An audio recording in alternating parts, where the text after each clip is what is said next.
Okay, well, happy Tuesday evening almost, everybody. It's March the 9th, and I'm taking my new REBEL1100 DCT home. Probably should take this little taggy thing off of here. I don't think I want that flying away in the wind. Let's undo that, shall we? And that goes into a zipped up pocket. So, key is down here, obviously. I just did a couple of quick little live streams on, excuse me, on Instagram and YouTube. Little Q&As. I was trying to do Q&As. Man, you can't read the screen on a cell phone. The comment comes up and it disappears within like 2 seconds before you can do anything with it. So yeah, anyway, I did the unboxing video, did the walk-arounds, the quick little Q&As, and now it's time to go home and play in traffic in rush hour, and that's just gonna suck. So yeah, first time on the bike here. I haven't even ridden it anywhere yet. Started it up twice. This is going to be the third start for me. It has 0.6 miles on it. Whoa, yeah, thumpy. Seating position is much sportier than I had anticipated. The bars are down low and forward, so you're leaning forward a little bit. It's not a straight up and down seating position, excuse me, like a Shadow or something like that. But it's still pretty comfortable. I think it's going to be just fine. I've noticed some owner reviewers are complaining about these little protectors here. They're kind of in the way. So yeah, that might be a problem. Excuse me, man. Lunch is staying with me. Okay, so here we go. Standard mode. I'm going to leave it alone. I'm not going to beat it up until after it's broken in. So this is the DCT model. No shifter, no clutch. You've got neutral, drive, automatic, manual, and then your paddle shifters over here if you want to do manual. So we're just going to do drive and normal. I'm going to get myself ready here. And you lift away without nary a whimper. Now I've ridden the Honda DCTs before on the, what was it, the NC700. And also on the Goldwing, but I haven't ridden it on the Africa Twin or anything like that. It shifts imperceptibly, like not even there. It's like an automatic transmission in a car, but it is geared. It does have definite gears and 2 clutches. And I'm noticing my little speed light thing there is staying on. I don't know what that's all about. I'm already reaching for a clutch and a shifter.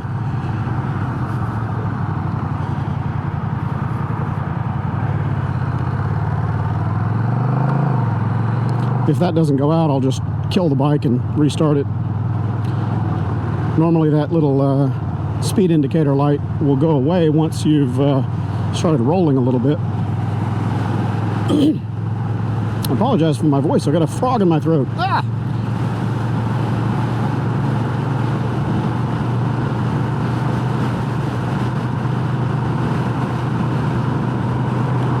Get you guys angled to look down at the gauge cluster a little bit.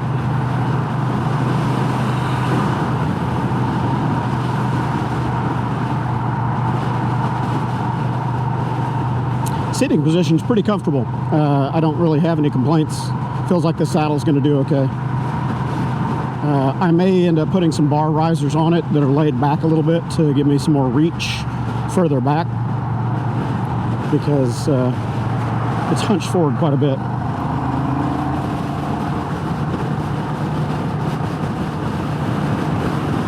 Mirrors aren't bad. They're a little narrow, but I'm seeing over my shoulders, which is good, because they're up high enough, not staring into my bicep or my shoulder like I do on most bikes. So what else can I say? The foot peg position is splayed out quite a bit to the sides. You know, with my knees straight up and down, I'm nowhere near the tank here, so you feel kind of bow-legged on it a little bit, just because of the placement of those foot guards on the edges of the pegs.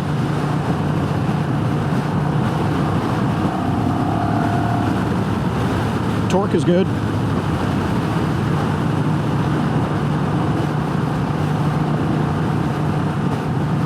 I'm not going to dog it. I'm not going to beat it up until it has a few miles on it.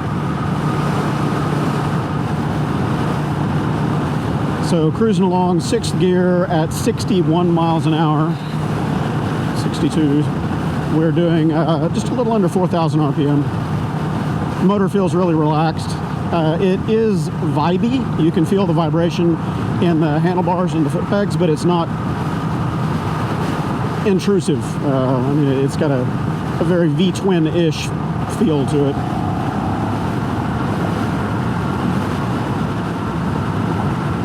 I think the suspension feels pretty good on it. There are some early owner reviewer videos that I've watched. They were saying that the suspension was really harsh. I don't feel that. In fact, I think the rear is set just about right. The front might be a touch too stiff. I might back out the front preload just a hair. The front and rear shocks are both preload adjustable, so that's good. Sure wish I could get rid of this frog in my throat. Handling is very neutral. The REBEL1100 has a larger front wheel than the smaller Rebels, the 300 and the 500. It's a 18-inch, I believe, but it's definitely got a lower profile tire on it.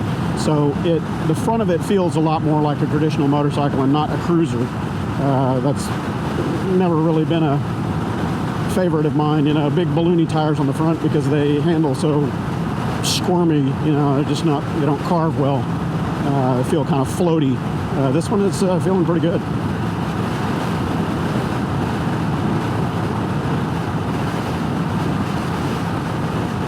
And it is very windy today. I didn't get my obligatory weather report. The temperature's nice. It's low 70s right now, about 72, I think. But the wind is just cranking today. 25 miles an hour. It is nuts. And that's coming straight out of the south. Kind of beating me up side to side here.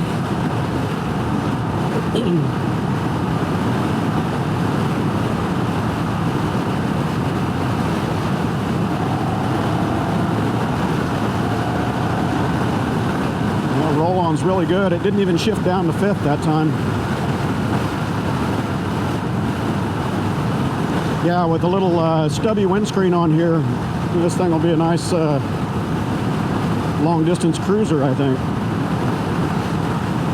Up around 70 miles an hour, you do feel quite a lot of wind blast on the chest, though. You know, obviously it's naked, no wind protection. You gotta really hang on to the bars or lean forward into it. But nothing that's not to be expected.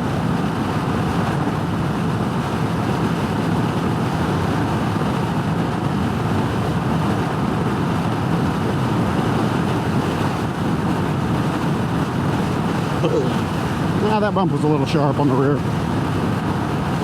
So a couple of the things that I'll add to this immediately as far as upgrades and amenities will be the windscreen. I'm going to put some of the foam over grips on here, the grip puppies or whatever they're called. And I'm probably going to go ahead and put some CRG bar end mirrors on here. I really like the CRGs. These things look a little dopey up top. At least they're not super tall, but they're not the greatest. They're visible. I mean, they work okay. They're pretty much vibration free, but they're not convex, so you don't get a huge field of view out of them.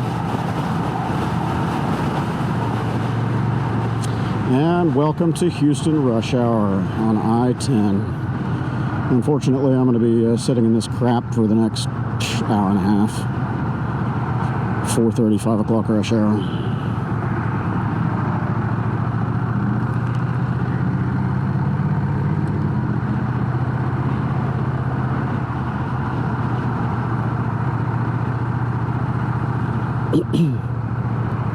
So seating position and ergonomics are very similar to the Rebel 500. I've ridden the 300 and the 500. This feels a little more stretched out. Not a lot, but a little bit. And it's, you know, the tank is bigger. It's just got more feel to it. Look at that wiggly. I wonder if it's supposed to do that. What do you think, everybody? Is it supposed to do that? We have to pop the seat and see if there's a bolt in there that needs tightened up. Low speed maneuverability is good.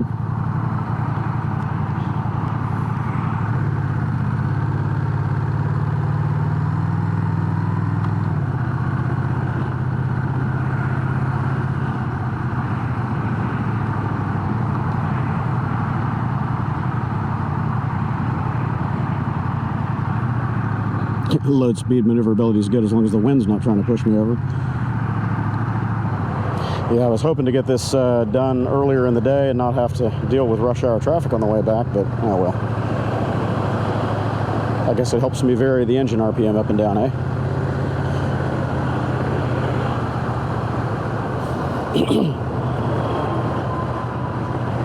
Yeah, I think my voice is finally back.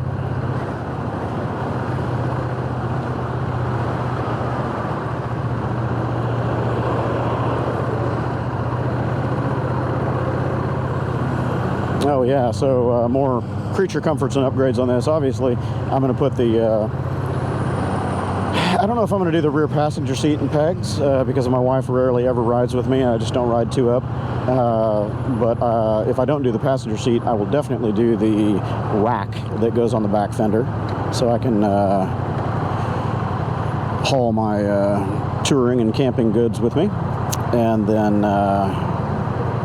hey, no footer, no footer. I'll probably get the bag supports as well, but I will hold off on the bag supports until I see other manufacturers and their ideas on that, because I would think that Shad and some of the other manufacturers will probably come up with different stuff. I don't know if the SH36s that I've got would look good on this or not. They might. I don't know. If they work, then all I need is the 3P mount when they come out with one for this. We'll see. I might stay with soft bags on this, keep it more retro looking. I don't know. We'll see.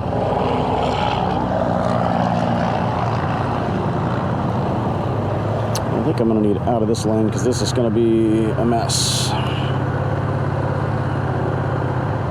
The seat height is really low on this thing. I'm a shorty. I've only got about a 29-inch inseam, and I can flat foot this thing easy on both sides simultaneously, which is pretty rare for me.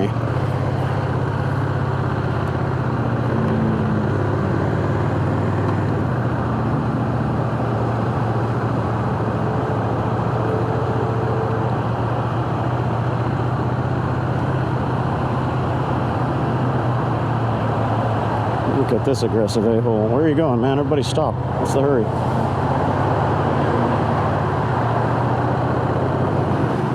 I'll shut the camera down for now. This is just going to be more of this crap for the next hour.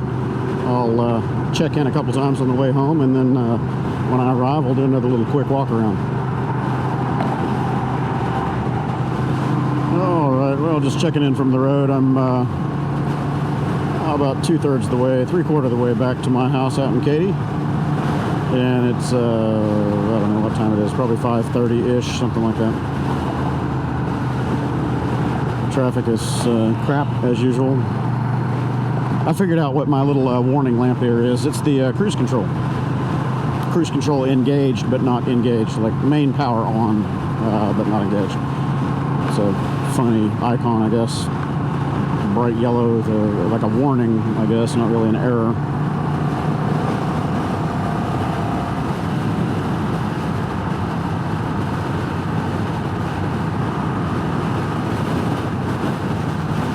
So, bike seems to be doing well. I've hit a few pretty big pavement seams, you know, huge ripples in where the black top changes to concrete or vice versa. And yeah, the rear suspension can be a little rough occasionally. So I'll probably back down the preload on the rear a little bit and see if that helps. I'm not really sure what else might fix that other than different dampers, but I think this will be just fine. Seat feels comfortable enough. It's a little hard, but I'll get used to it. It's not really a problem compared to several of my other bikes that are much more uncomfortable. The bar reach is pretty far forward.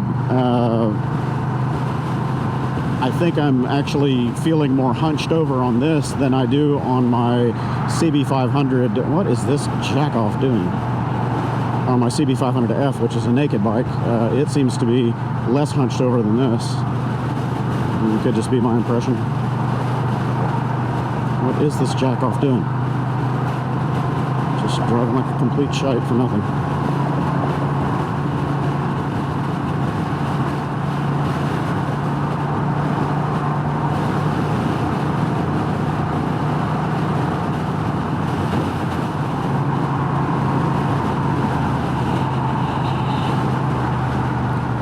What he's doing, he's halfway over in the passenger seat, not paying attention, just driving like a tool.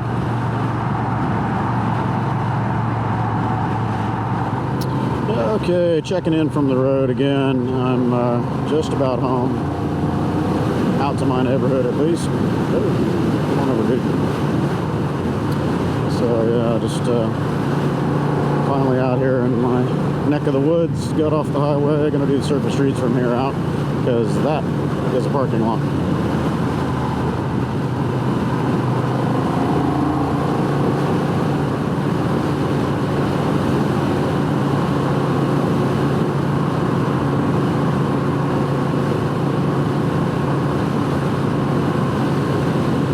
So first ride impressions are good. There's some ergonomic things that I'm going to change on it, obviously. Customize it, tailor it for my needs.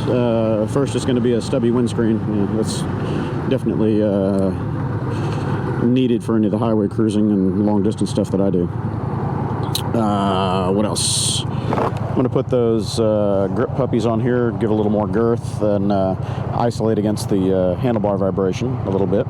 The bars are vibey, but I think I'm having a lot of right hand pump, and I think it's just from hunching forward so far. So we'll see how that goes. I'm going to figure out why the wiggly tank. I don't know if that's normal.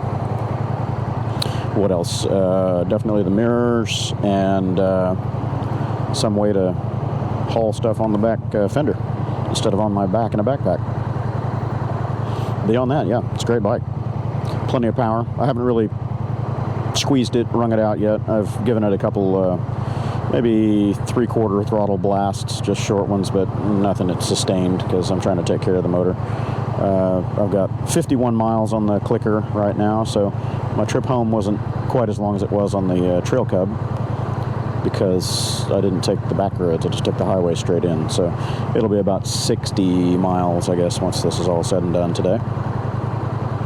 I'm going to unload this backpack from my back and go ride it around some more tonight. Probably get it up around 100 miles before I'm done. Nah, maybe 80. We'll see.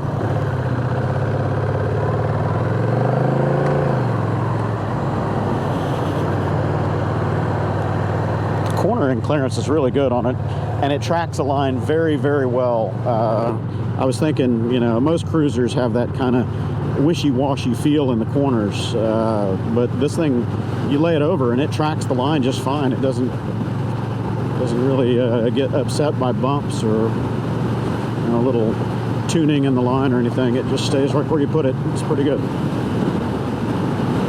The tires are still fresh on it, so I'm not going to go flailing it in corners and trying to drag pegs or figure out where the limits of traction are today. I'll do that another day.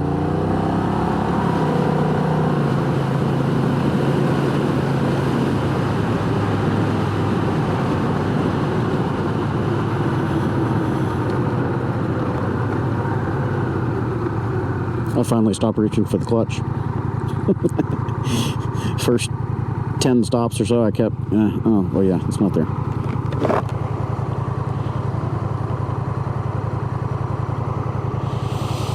Yeah, I think this thing's going to make a nice little cruiser. Probably take this thing up to Tennessee, on into Kentucky and all that, and do the Blue Ridge Parkway on this bad boy. Do some cruiser moto camping. I'm going to be going through there in July anyway, on my way up to the Scooter Cannonball Run up in Maine. We're going to go through there and ride the Blue Ridge on the way up. That'll be nice. We'll be doing it on Super Cubs.